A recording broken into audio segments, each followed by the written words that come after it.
Salut tout le monde, on se retrouve cette fois-ci pour la vidéo du dimanche. Désolé, la semaine dernière je n'ai pas pu poster la vidéo, tout simplement parce qu'il y a eu un gros problème avec l'enregistrement. Je me suis tout simplement aperçu que l'un des deux morceaux que je mets toujours derrière ma voix en fait était beaucoup plus fort que le précédent, du coup vous n'entendiez plus du tout ma voix, ce qui était un petit peu dérangeant j'imagine.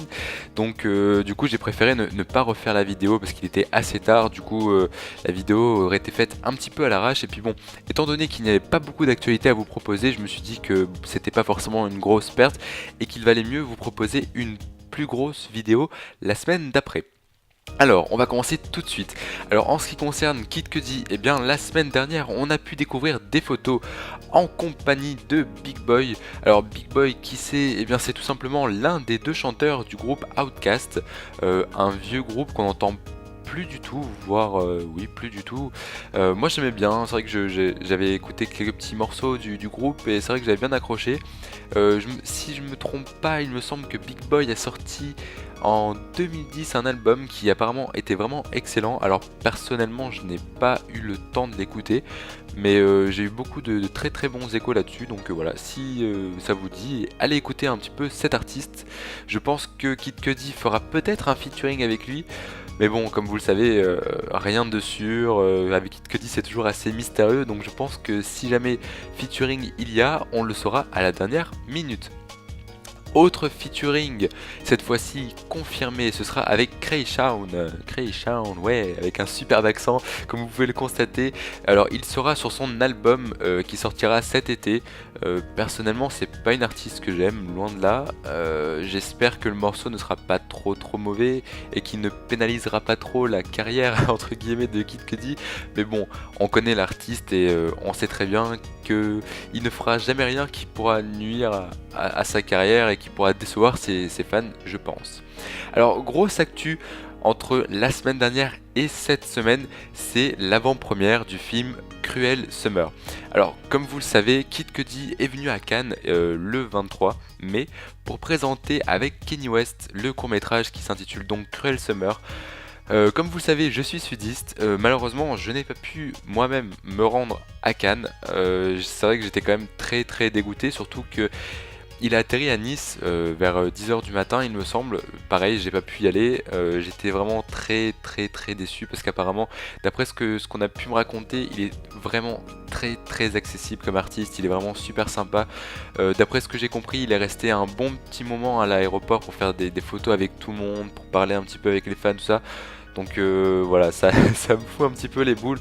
Mais bon, je me dis que c'est reculer pour mieux sauter. Je pense que peut-être qu'un jour j'aurai la chance, voire même le privilège de le rencontrer et ce serait vraiment génial. Comme vous le savez, il y avait quand même quelqu'un sur place. Cette personne s'appelle Rémi. C'est une personne que je vous remercie mais 1000 fois. Même s'il n'a pas pu rencontrer Kid Cudi, bien qu'il ait marché des heures et des heures sur toute la croisette, qu'il ait écumé toute la croisette de long en large, diagonale, en travers, machin, tout ça. Malheureusement, il est pas tombé sur Kid Cudi. Il a quand même pu trouver quelques petites choses. Il nous a ramené par exemple le tract Cruel Summer, que vous avez d'ailleurs pu découvrir en photo sur la page. On a aussi pu apprendre beaucoup de petites choses. On a pu apprendre notamment que dans la pyramide, c'était assez difficile de rentrer, puisque d'ailleurs Rémi s'est tout simplement fait refouler très gentiment par le service de sécurité. D'après ce que j'ai compris, ils étaient présents en nombre énormissime. D'après ce que j'ai compris, il y avait limite plus d'agents de sécurité que de personnes qui rentraient dans la pyramide. Tout simplement, voilà, comme il n'avait pas de badge, forcément, il n'a pas pu rentrer dans la pyramide. Il a testé, hein, il a quand même testé. Il est allé au culot, il a dit que voilà, il voulait rentrer et qu'il avait perdu son badge. Bon, j'imagine que les agents de sécurité ont dû entendre cette petite excuse des dizaines et voire des milliers de fois dans leur vie. Donc voilà, il n'a pas pu rentrer, c'est assez dommage. Il n'a pas pu faire de photos non plus, étant donné que la pyramide était quand même assez loin des barrières, je vais dire. Donc voilà, c'est vraiment dommage. Franchement, c'est vraiment dommage. C'était vraiment une journée assez difficile, autant pour lui que pour moi, puisque j'ai cherché pendant des heures et des heures des infos sur internet pour savoir où pouvait se trouver Kid Cudi, des infos même en ce qui concerne l'emplacement de la pyramide, puisqu'on n'était pas du tout au courant de l'emplacement de la pyramide. C'est vrai que On a vu débarquer une photo sur Twitter, d'ailleurs je remercie Lexiu qui m'a beaucoup épaulé là-dessus, parce que tous les deux on recherchait des infos sur l'emplacement de la pyramide, des infos en ce qui concerne Kid Cudi de façon générale, et il n'y avait rien, mais rien qui filtrait sur internet, c'était vraiment super difficile, et je vous cache pas que c'était aussi fatigant même si on était chez nous et qu'on ne faisait rien si ce n'est bouger une souris et cliquer sur un clavier, mais ouais, c'était vraiment très très compliqué. Je pense que si l'année prochaine il repasse à Cannes, on y sera, on couvrira l'événement à plusieurs, ça c'est clair et net. J'espère qu'on aura la chance de pouvoir le rencontrer à Cannes quand il sera là, mais bon, pour l'instant c'est loin, c'est dans un an, donc on a le temps de voir d'ici là. Alors, en ce qui concerne le hip-hop, alors cette semaine, vous avez dû le découvrir et je pense que vous n'êtes pas passé à côté, il y a eu un petit clash entre Pusha T et, on va dire de façon générale, le label Young Money Cash Money Baby. Comment dire, un petit clash sur le morceau qui s'appelle d'ailleurs Exodus. Si vous ne l'avez pas écouté, je vous invite à le découvrir. Dans ce morceau-là, Pusha T, comment dire, il tacle tout simplement Drake. Il essaie de plus ou moins d'expliquer que ce label-là est tout simplement un label qui profite des chanteurs qui sont signés dessus.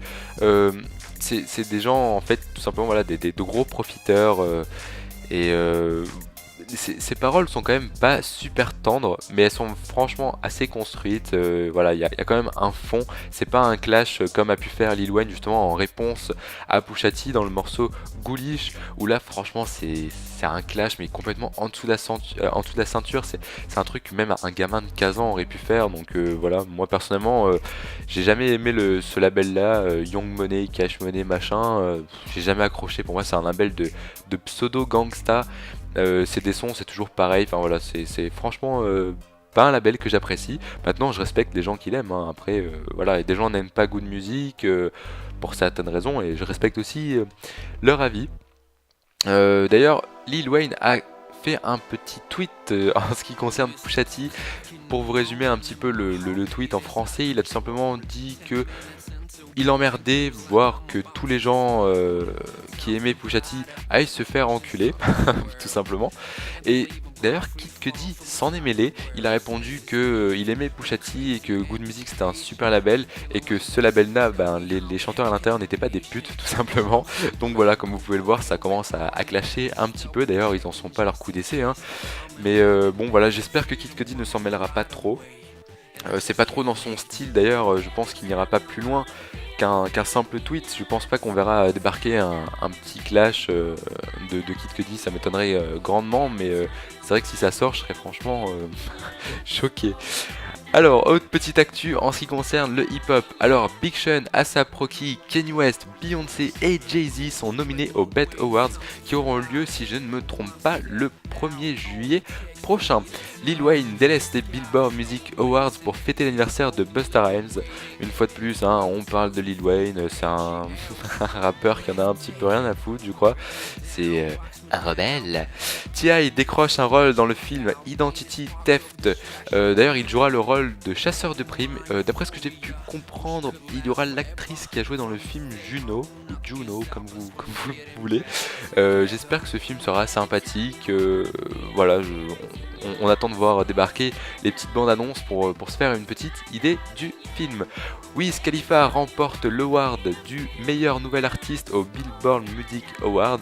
Je trouve ça assez étonnant quand même, hein, parce que Wiz Khalifa c'est pas forcément un nouvel artiste, mais bon, pourquoi pas. Moi j'aime bien Wiz Khalifa, donc je suis content pour lui qu'il ait remporté ce petit award. Enfin, dernière actu de la semaine, le nouveau morceau de Ludacris intitulé Jingalin est sorti. C'est pas un morceau que j'apprécie, hein. Comme vous le savez, j'aime pas trop ce qui est lourd. Et ce morceau-là est assez lourd, hein. C'est wow wow wow avec des grosses basses bien baveuses. J'imagine que ça satisfera les basses lovers, mais ouais, c'est vrai que moi j'ai pas trop apprécié. Donc bon, si vous écoutez ce morceau, dites-moi ce que vous en pensez. Moi en tout cas, j'accroche pas du tout.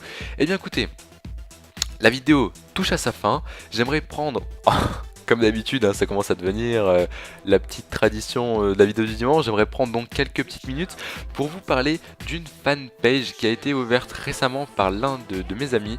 L'un de mes amis est avant tout fan de la page. C'est une fanpage qui concerne l'artiste Azalea Banks.